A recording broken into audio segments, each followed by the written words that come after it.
नगर निगम चुनाव में मतदान होने के बाद ईवीएम मशीनों को रखने के लिए शासकीय कला एवं विज्ञान महाविद्यालय में बनाए गए स्ट्रांग रूम में आज जाने के 2 दरवाजों पर लगे तालों की सिल टूटी मिली, तो कांग्रेस प्रत्याशी सहित समर्थक बड़ी संख्या में पहुंच गए। कांग्रेस जनों ने सिल टूटने को लेकर तीखा आक्रोश जताया है। मौके पर पहुंचे राज्य निर्वाचन अधिकारी के प्रेक्षक और जिला कलेक्टर ने कांग्रेस प्रत्याशी और भाजपा के प्रतिनिधि की मौजूदगी में स्ट्रांग रूम खोलकर अवलोकन करवाया। कलेक्टर ने कहा कि कांग्रेस भावना में बह गई है, शिकायत केवल गॉसिप है। इस मौके पर बड़ी संख्या में कांग्रेस कार्यकर्ता भी कॉलेज परिसर में पहुंच गए थे। कांग्रेस द्वारा ईवीएम की निगरानी के लिए कुछ लोग भी तैनात कर रखे हैं। उन लोगों ने सबसे पहले इन दरवाजों पर लगे तालों की सिल टूटी हुई देखी और अपने नेताओं को सूचना दी। चुनाव करा थी ना, सुरक्षा किस बात की होती है? मशीन में इसका जो अरे सुरक्षा कहाँ की होती है? मेरी बात का जवाब दो। आपकी बात का आप अपने आप समझ जाओगे। सील कहाँ लगती है? तो सुरक्षा किस चीज की होती है? स्ट्रांग रूम की होती है और कहीं की होती है? अब आप कल को आगे बोलते हो कि वहाँ से भी लगा दो और वहाँ से भी लगा दो। स्ट्रांग रूम आने का रास्ता है सर, वो चढ़ाओ आ रहा है। कोई बात नहीं, देखिए वो तो ऑफिशियल रास्ता है ना। वो तो यहाँ से भी है, तो यहाँ से भी अब कल को आप बोलोगे यहाँ से बंद कर दो, आप नहीं जा पाओगे अंदर। अगर नहीं सर, उस पे पहले से आपके प्रशासन के द्वारा लगी हुई थी, बोल के अगर जाकर आसानी से ये बताओ, आपने उस दिन थे ना मेरे साथ में? जी बिल्कुल, आप भी थे, आपके भाई थे।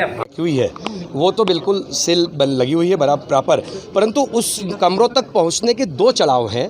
जो एक तरफ के जो चढ़ाव है उस तरफ जो ताले लगे हुए थे उन तालों पे सील लगी हुई थी, परंतु आज जब हमने देखा तो उन तालों पे सील नहीं थी और एक ताला खुला हुआ था, उसमें ऊपर चढ़ाव में जा सकता है, अभी भी आप जाके देख सकते हैं। और दूसरा जो ताला बिना सील का लगा हुआ है, अगर उस ताले को अगर कोई तोड़ दे तो आसानी से स्ट्रांग रूम तक पहुँच सकता है। अब ये तो जाँच का विषय है। आपने इस गड़बड़ी का कहीं पे शिकायत कर रहे हैं आप? चूंकि जी हाँ, अभी ओरल बता दिया और राइटिंग में हम शिकायत भी दे रहे हैं। स्ट्रांग रूम जिनमें मशीनें रखी हुई है वो सील किए हुए हैं, पर जो पैसेज है उन पैसेज उस स्ट्रांग रूम तक पहुंचने का जो रास्ते हैं उन रास्तों में एक रास्ता अभी भी खुलने जैसा है, एक ताला लगा हुआ है बिना सील का, हमारा उसको लेकर के कहा और अभी भी वो स्थिति है। वो कोई किसी प्रकार की कोई सील नहीं टूटी, कांग्रेस का भ्रम था और उसको अभी ऑब्जर्वर कलेक्टर साहब और पारसजीत सकलेचा खुद और मयंक जाट उम्मीदवार और पीयूष और मैं भारतीय जनता पार्टी की ओर से हम सब ने, कलेक्टर साहब ने और निर्वाचक जी ने जो अपने प्रभारी है उन सब ने उनको सबको सील दिखाई है और वहाँ पे इन्होंने बोला है कि ये सब सुरक्षित है, किसी प्रकार की कोई नहीं है। वो रास्ता आने जाने का है तो अभी उसको भी पैक कराने का बोल दिया कि उस पर भी प्लाई लग जाएगी।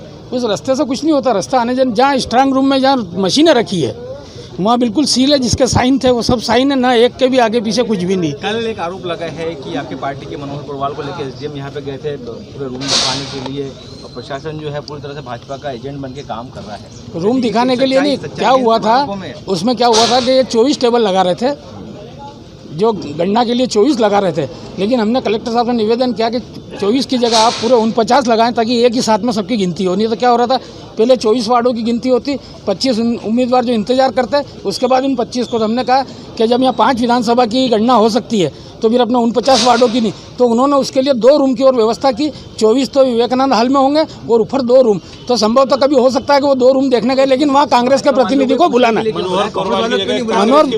कांग्रेस प्रत्याशी को बुलाना था। ये मेरे को आइडिया नहीं कौन आया था, क्योंकि मैंने ये निवेदन कलेक्टर साहब से कहा था और उन्होंने मान लिया और अब 49 वार्डों की एक साथ गिनती होगी। देखिए जो कुछ है आपके सामने है, आपसे भिन्न कुछ नहीं है। अभी हमारे कांग्रेस के प्रत्याशी श्री मयंक जाट जी के प्रतिनिधि पीयूष बाबना जी ने कहीं इनको ऐसा लगा होगा कि सील विल टूट गई है, तो ये स्थिति उत्पन्न हुई। अभी खुद पीयूष बाबना जी, मयंक जाट जी और उसके बाद में कांग्रेस के भी, अपने बीजेपी के भी प्रतिनिधि हमारे ऑब्जर्वर साहब भी, उनके साथ में हमने देखा एज इट इज़ सील लगी हुई है, लेश मात्र भी किसी ने टच भी उसको नहीं किया है और मौके पे उन्होंने इस बात को स्वीकार किया है कि हाँ बिल्कुल सीलें सही हैं और सभी चीज़ सुरक्षित है। तो क्या है, मन में कोई भाव आए होंगे भावनात्मक रूप से, तो वो एकदम उसके कारण से हो टूटने के आरोप गए। लगाए हैं कांग्रेस ने। अब कौन से ताले टूटे हैं? वो कोई से ताले नहीं टूटे, इन्होंने देख लिए हैं। तो कोई सिर्फ एक गॉसिपिंग थी, एक झूठी टाइप की, जो उसका परिमार्जन हो गया है। और खुद जिन्होंने आरोप लगाए थे उन्होंने खुद देखा है, और उनके साथ में उनके अभ्यर्थी भी थे, उन्होंने भी इस बात को संतुष्ट की है। पार्टी के भी उनके वरिष्ठ पदाधिकारी पार्लर सकलेचा जी थे, उन्होंने भी इस बात पे संतुष्टि की है। बात आई है सामने के सीसीटीवी बंद हो गए। देखिए कैमरे मेरे ख्याल से तो बंद नहीं हुए हैं, लेकिन फिर भी ये तो क्या प्रोसेस है, कैमरे डिस्प्ले बंद हुआ था, लेकिन उसका जो रिकॉर्डिंग होती है वो तो डीवीआर वगैरह में वो तो रहती है। और चूँकि जब सील ही सुरक्षित है, कोई अंदर यहाँ पे परिंदा भी यहाँ पर नहीं मार सकता है, तो फिर दूसरी बातें सब अपने आप में झूठी साबित होती है। धन्यवाद, थैंक यू। सर कितने लेयर की सिक्योरिटी यहाँ कर रखी है? यहाँ पे कितनी लेयर की सिक्योरिटी? देखिए यहाँ पे मेरे ख्याल से एक 4 का गार्ड और दूसरी भी यहाँ पे पूरी की पूरी में जो है बटालियन यहाँ पे लगी है, और उसको हम जो है सुरक्षा सुनिश्चित कर रहे हैं। पीयूष जी,